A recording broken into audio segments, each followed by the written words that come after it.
Bom dia a todos, tudo bem? Que a graça e a paz do Senhor Jesus esteja convosco. Uma alegria grande poder estar aqui com vocês. Estamos aí mais um dia, hoje é sexta-feira. Vamos falar da carta da igreja de Laodiceia. A carta da igreja de Laodiceia é uma carta interessante porque ela tem muitos detalhes, né? Nós acreditamos que fazemos parte do povo de Laodiceia.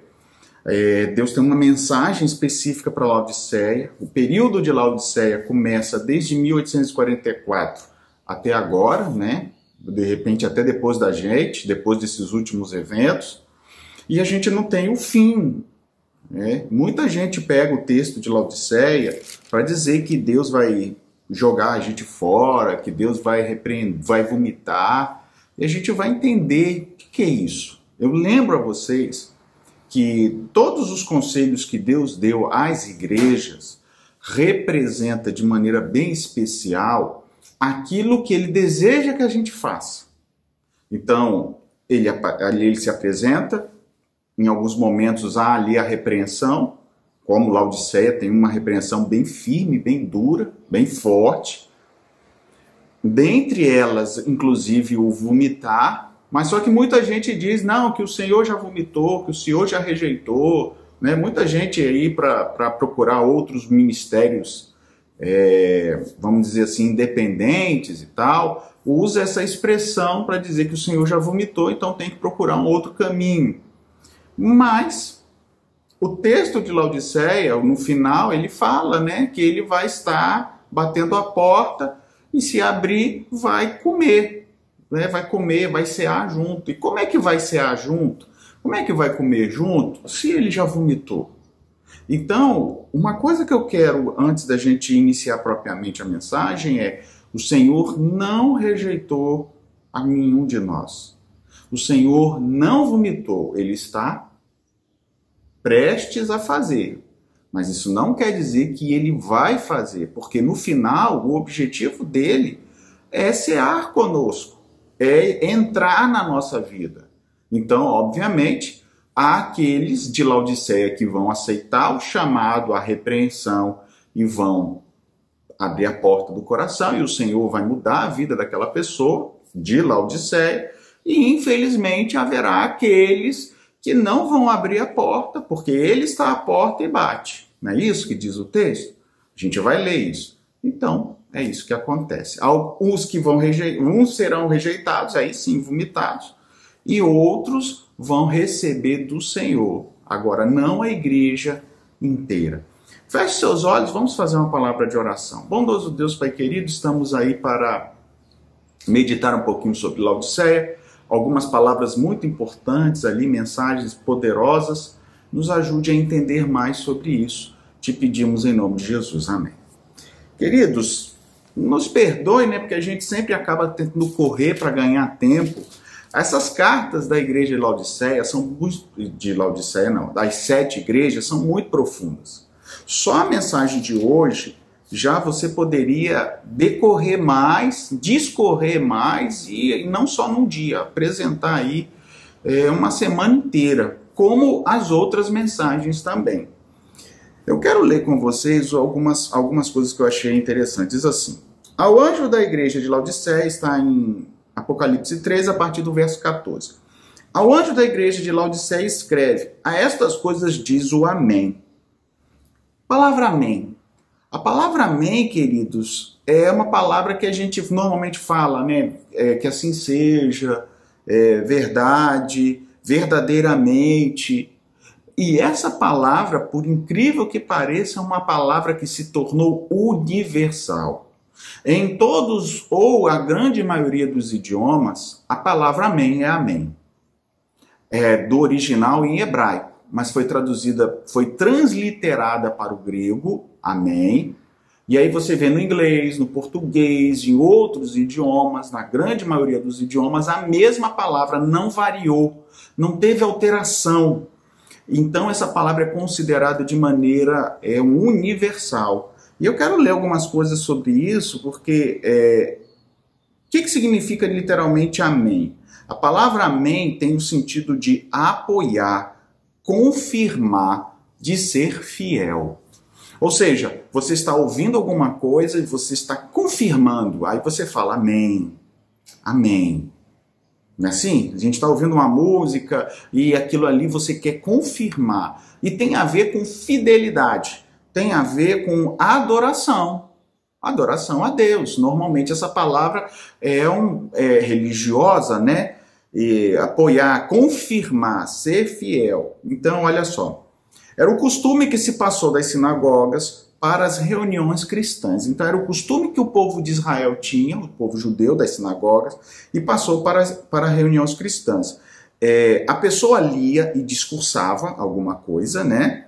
E oferecia um louvor solene a Deus. E os outros respondiam amém, fazendo suas as palavras do orador. Então, quando você está ouvindo um pregador, quando você está ouvindo uma música que eleva o espírito, né, que você começa a adorar a Deus através da letra da música, para você dizer que você está confirmando aquilo, ou seja, que você quer fazer parte daquele louvor, seja na mensagem cantada ou falada, você fala o amém. Então, o amém é este sentido. É lógico que aqui, quando fala assim, estas coisas diz o amém, está dizendo quem é o verdadeiramente, né? Que é o Senhor Jesus, que tudo converge nele. E diz o seguinte, olha só. Então, veio significar certamente, verdadeiramente, é uma expressão de absoluta confiança e convicção. Então, quando você fala amém, quando você está ouvindo numa oração, né? Amém. Você está confirmando com absoluta convicção daquilo como sendo verdade. Que bonito, né, a palavra amém? Vamos continuar lendo aqui. A partir daí, quando fala o verdadeiro amém, esse é o significado amém para o nosso, né? O que acontece nas igrejas, o que acontecia nas liturgias judaicas. Mas lógico que aqui o Senhor está aparecendo como o verdadeiro amém, o verdadeiro assim seja, o certo, certamente, tá ok? Ele diz assim, ele é o princípio da criação de Deus. Ou seja, a palavra princípio, ele é de fato o líder, o chefe, o que tudo criou. Note. Por que ele está se apresentando assim? Para ele dizer que conhece a gente. Como Criador, ele conhece a mim e a você. E aí ele começa o texto dizendo isso, né? Depois que ele se apresenta como princípio, como principal, como líder de toda a criação, aí vem, conheço as tuas obras. É como se ele falasse para mim e para você. A palavra Laodiceia, Laos, é povo, Diceia, juízo, julgamento, processo judicial. Então poderia ser a palavra Laodiceia, a justiça do povo, ou o processo judicial do povo. O povo do juízo, o povo do julgamento. Nós somos o povo do julgamento. Se nós somos povo do julgamento, o que nós estamos fazendo? Aguardando o julgamento, ou o resultado do julgamento. Não é o que nós estamos fazendo, é o que está sendo feito. O que está sendo feito agora é um julgamento, é um juízo. E é por isso que nessa hora de julgamento e juízo, povo do julgamento, o Senhor diz, filho, eu conheço as suas obras. Nem és frio e nem é quente. Eu procurei essas palavras aqui no original. Você sabe o que significa a palavra frio? Tem o sentido de esfriar, o sentido é de esfriar pelo sopro. A gente pega alguma coisa quente e a gente sopra. Sopra para fazer o quê? Para esfriar. Então o sentido de frio, no grego, é esfriar pelo sopro, tornando frio. Mas pode ser uma metáfora para dizer que o amor se enfraqueceu. E, obviamente, o sentido aqui é uma metáfora, não é originalmente frio. Porque se a gente tivesse frio, a gente estava morto, literalmente. Ok? Então, o texto ainda continua dizendo o seguinte, pode ser indolente, pode ser inerte. Pessoa inerte, sabe? Não faz nada. Indolente. E na mente é alguém destituído de uma fé entusiástica. Não é que a pessoa não tem fé, ela acredita, mas não tem aquela fé vibrante. Isso é frio. na Bíblia. É uma pessoa destituída de uma fé entusiástica. Não tem aquela fé entusiástica, aquele primeiro amor da primeira igreja. Se lembra que a gente leu? E o desejo de santidade. O problema da fé dessa pessoa não é que ela não tem fé. É que ela não é entusiástica, a fé não é entusiástica, não tem vibração nenhuma e não tem desejo de santidade. Olha só, que derrota! Fé sem santidade é uma derrota. Os demônios obedecem, creem, fazem as coisas, mas não tem santidade nenhuma. O texto continua dizendo, ou frio ou quente. Então, enquanto que um é uma pessoa inerte, uma pessoa fria, na mente, destituída de santidade, né? Do desejo de santidade. Então o texto aqui quer dizer lá, nem frio nem quente, né? A palavra quente aqui quer dizer literalmente o sentido de ferver, o sentido de ser quente. Muito quente, né? Significa um fervor de mente, um zelo, é uma pessoa zelosa. Então a pessoa fria é a pessoa que não quer santidade, não busca santidade, e a pessoa quente é a pessoa fervorosa. E aí ele diz, o texto continua dizendo, né? Quem dera, essa palavra quem dera no original é oxalá. Oxalá, tomara que fosse frio ou quente, porque és morno, verso 16. Nem és quente, nem frio, estou a ponto de vomitar-te. Essa palavra morno aí, olha só, o que significa? Aí vem o sentido de esquentar, o sentido de... Essa palavra esquentar é morno, indiferente. É uma metáfora também da condição da pessoa, da alma da pessoa que flutua indignamente, vive flutuando entre a indiferença e o ardor de uma relação de amor. Ou seja, a pessoa morna é aquela que flutua entre dois pensamentos. Ora, ela está indiferente. Ora, ela está fervorosa. Já viu isso? Você já viu isso na igreja?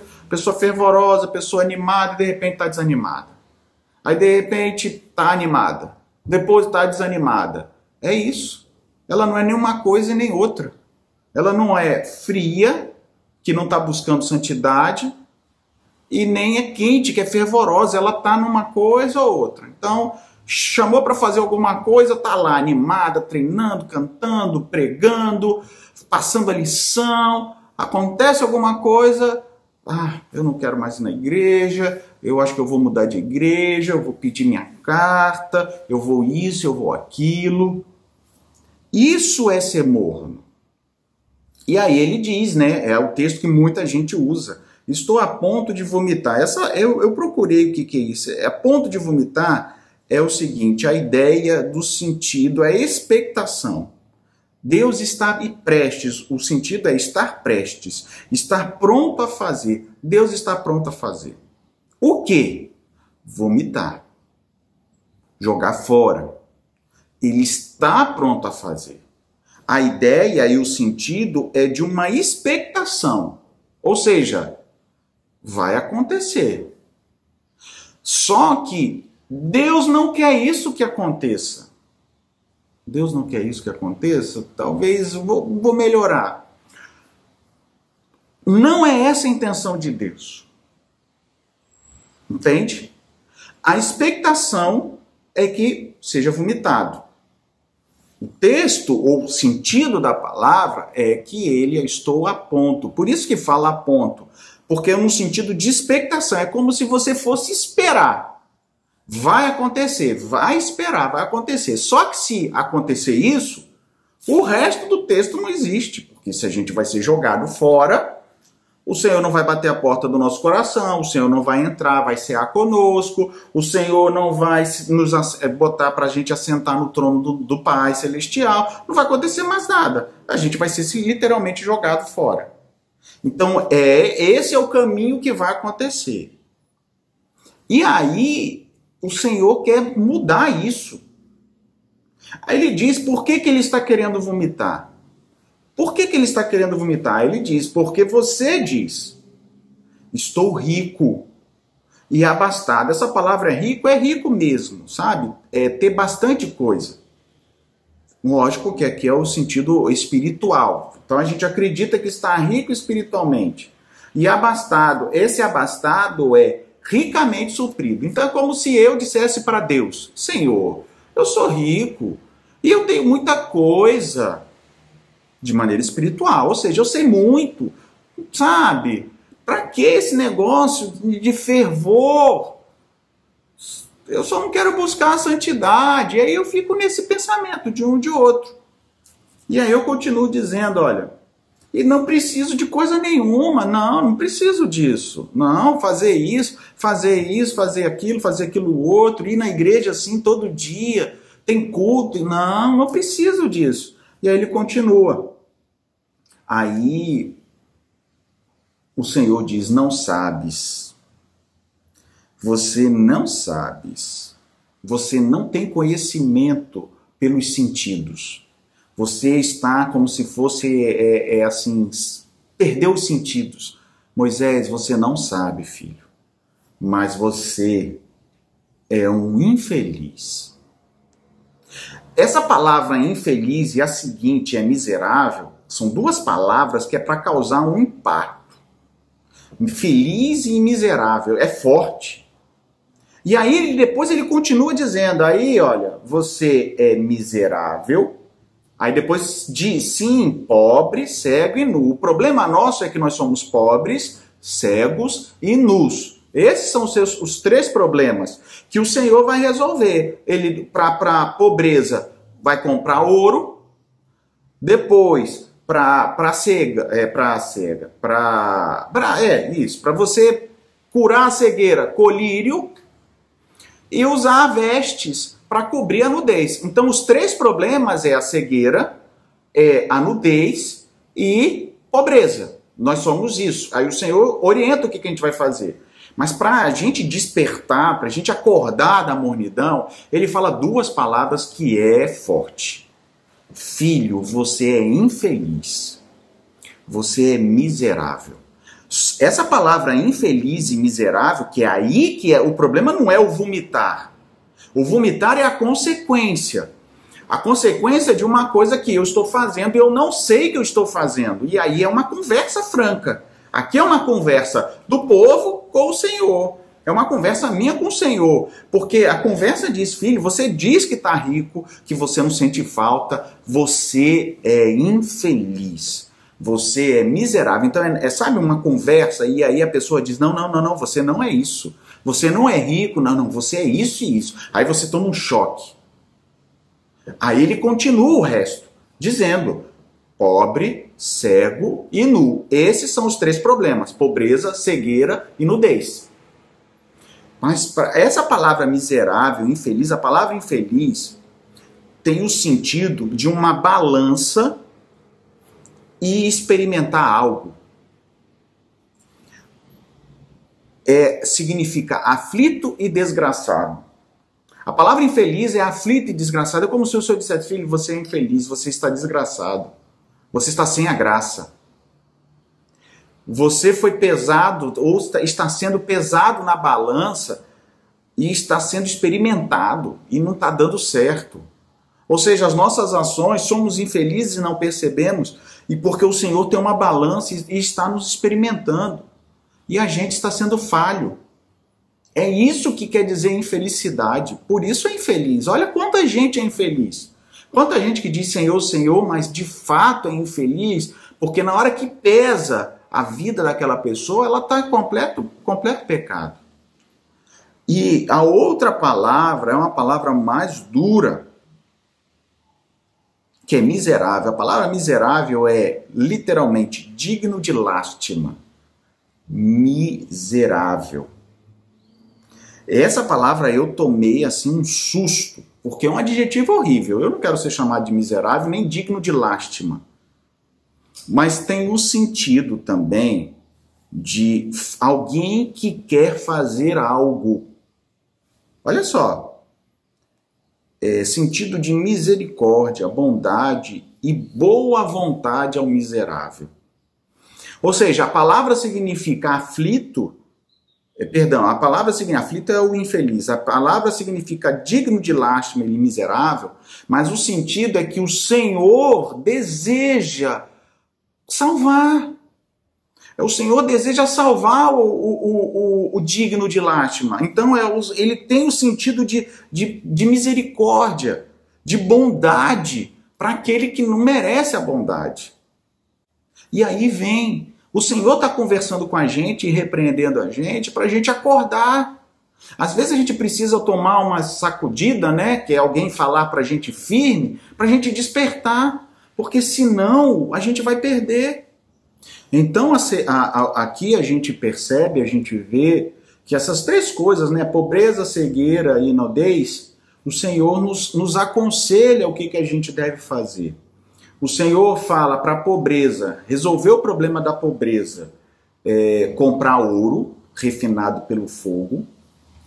A cegueira, a nudez, né? Ele vai o inverso. A nudez é a vestidura branca, para você, vamos dizer assim, não ver a vergonha da sua nudez.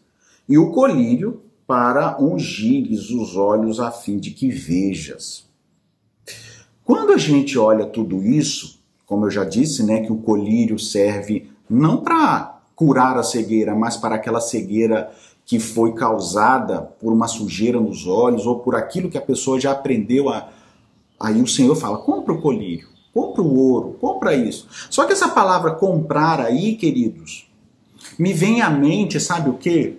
Se lembra Apocalipse capítulo 13? Abra aí Apocalipse, eu já estou indo para a parte final.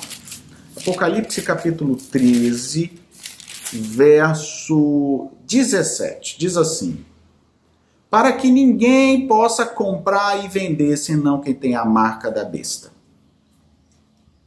ou o número do seu nome. Essa palavra comprar, quando o Senhor fala comprar ouro refinado pelo fogo, é lógico. A gente não tem dinheiro, se a gente é pobre, como é que a gente vai? Porque está falando da nossa vida espiritual. Então, se você tem riqueza, compra ouro. Compra o ouro que eu estou te dando. Refinado pelo fogo, ou seja, pelas provas da vida.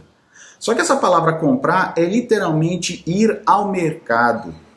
Olha aqui, eu anotei aqui. Estar ao mercado, ir ao mercado. É o sentido de uma assembleia, especialmente de pessoas. De comprar ou vender. Comprar e vender. Pode ser ou comprar ou vender. E aí, nessa hora que eu li no original que pode ser ou comprar ou vender, lógico, você está indo ao mercado, você está comprando. Quem está no mercado vendendo, está vendendo para você que está comprando. Me lembrou comprar e vender? Opa! E aí quando eu fui lá ver na marca da besta, aquele texto de Apocalipse 13, 17 também quer dizer a mesma palavra. Olha só, pare e pense comigo. O Senhor fala para Laodiceia para a gente comprar dele, para a gente ir ao mercado. Que mercado? Do Senhor, obviamente. As coisas espirituais, porque o reino de Deus não é deste mundo. Foi isso que Jesus disse para Pilatos. Quando você vai para Apocalipse capítulo 3, verso 17, você vê lá que a besta, ou a besta da terra, ela obriga os moradores da terra a irem ao mercado só se tiver a marca da besta. Porque é ir ao mercado para comprar ou para vender. Então, enquanto uma besta obriga a só ir ao mercado para comprar ou vender, se tiver a marca da adoração, o Senhor pede para o povo de Laodiceia, filho, vem a mim, vem ao mercado comprar de mim o ouro. Porque, querido, se nós comprarmos o ouro do Senhor, nós não temos que se preocupar em procurar e comprar ou vender com a marca disso ou daquilo, porque a gente vai ter a marca de Deus. Não vou estar preocupado com a morte, porque a besta, quem não tiver essa marca, vai morrer. É a mesma, é um jogo de palavras. Então, queridos, a gente precisa entender que o Senhor está nos aconselhando para a gente vencer lá no período da besta. Porque olha só, Apocalipse capítulo 13, essa parte final da segunda besta que emerge da terra, estará cobrindo o mesmo período da igreja de Laodiceia. Só que lá só pode ir ao mercado quem tiver a marca da besta. E Jesus aqui está dizendo para Laodiceia: filho, venha ao mercado, venha comprar de mim o ouro verdadeiro. Lá é só questão de comida, eles estão preocupados de comer, porque quem não quer comer? Mas eu vou dar comida para vocês. Não se preocupe de ir ao mercado literal. Vá ao mercado espiritual. Vocês entendem? Será que eu estou conseguindo passar para vocês isso? O Senhor nos pede, como povo de Laodiceia, para a gente ir ao mercado. Não se preocupar com o mercado literal, de comprar ou vender, só vai comprar ou vender quem tiver a marca da besta. Mas ir ao mercado espiritual do Senhor e comprar o ouro para a verdadeira riqueza, que são as provas da vida. E eu termino dizendo o seguinte: se nós conseguirmos comprar o ouro do Senhor, e o Senhor está disposto, se lembra que essa palavra miserável também tem o sentido daquele que quer fazer algo pelo miserável? Então nós somos miseráveis, nós somos aflitos, nós somos infelizes, mas o sentido é que o Senhor deseja fazer o bem, o Senhor quer fazer. Por isso que ele fala: filho, eu te aconselho, eu vou te dar alguns conselhos. Compra, vem ao mercado comprar. Depois, compra roupa para você não estar nu. Essa palavra nu é nu ou está só com as vestes de baixo, sabe? Ou com no caso das mulheres, né, a calcinha, vamos dizer assim, ou no caso do homem, a cueca, alguma coisa, ou com a roupa de baixo, ou extremamente nu. Pode significar uma coisa ou outra, mas de qualquer jeito, as duas significam uma: vergonha. A pessoa que está aí na frente dos outros com a roupa de baixo está envergonhado. Então é esse o sentido. E ele fala: compra a roupa, a veste, para você vestir a sua roupa, para que não veja a sua nudez. E eu termino dizendo: eis que estou à porta e bato. Sabe, queridos, antes do Senhor voltar, o Senhor já está batendo no nosso coração. Quando a besta estiver obrigando os moradores da terra a irem ao mercado com a marca dela, o Senhor ainda está batendo na nossa porta. Nós estamos mornos, é verdade, mas o Senhor nos aconselha 3 coisas para estarmos o quê? Fervorosos.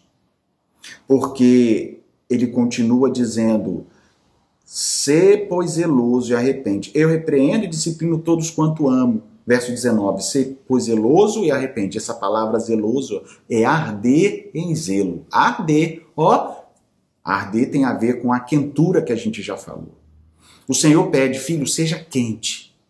E ele está à porta, ele está batendo. Quer você ser quente? Quer que eu seja? Eu preciso ser quente. Então nós precisamos bater a porta. E ao bater a porta, ele vai abrir, ele vai entrar. A gente precisa abrir, ele está batendo a porta, a gente precisa abrir. E ele vai entrar e vai cear conosco. E ao vencedor, porque essa é a parte final de Laodiceia, vencedor. Se é o povo que está sendo julgado, vai ter o povo vencedor.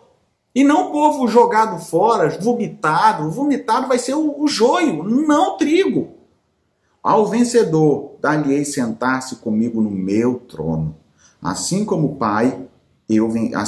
também eu venci e me sentei com o meu Pai no meu trono. No seu trono, perdão. Quem tem ouvidos, ouça o que o Espírito diz às igrejas. Você quer ser o vencedor em Cristo Jesus? Você deseja que o Senhor entre na sua vida, mude a sua maneira de viver, entre na sua casa? Então, feche seus olhos, vamos orar ao Senhor. Bondoso Pai, obrigado, Senhor, pela nossa vida, obrigado pela nossa saúde, e nos ajude a sermos os vencedores. Ajuda-nos, Senhor, a buscarmos de Ti a verdadeira solução para os nossos problemas. O povo de Laodiceia pensa que é rico. Nós pensamos, Senhor, que nós somos ricos e estamos cheios de coisa, a gente não precisa de nada. E o Senhor quebra a gente falando sobre 2 características: infelicidade e ser miserável. E assim, o Senhor choca a gente para que a gente possa realmente resolver os 3 problemas da nossa vida. Nos ajude, Senhor, a sermos ricos, comprando no mercado espiritual, indo ao mercado espiritual. Mesmo que a gente morra por causa da besta que nos obriga a ir ao mercado. Mas nos ajude a irmos ao verdadeiro mercado, que é Cristo. Nos ajude, Senhor, a termos a roupa para cobrir a nossa nudez. e ajuda-nos a termos um colírio para poder enxergar a salvação em Cristo Jesus. Te pedimos essas bênçãos em nome de Jesus. Amém.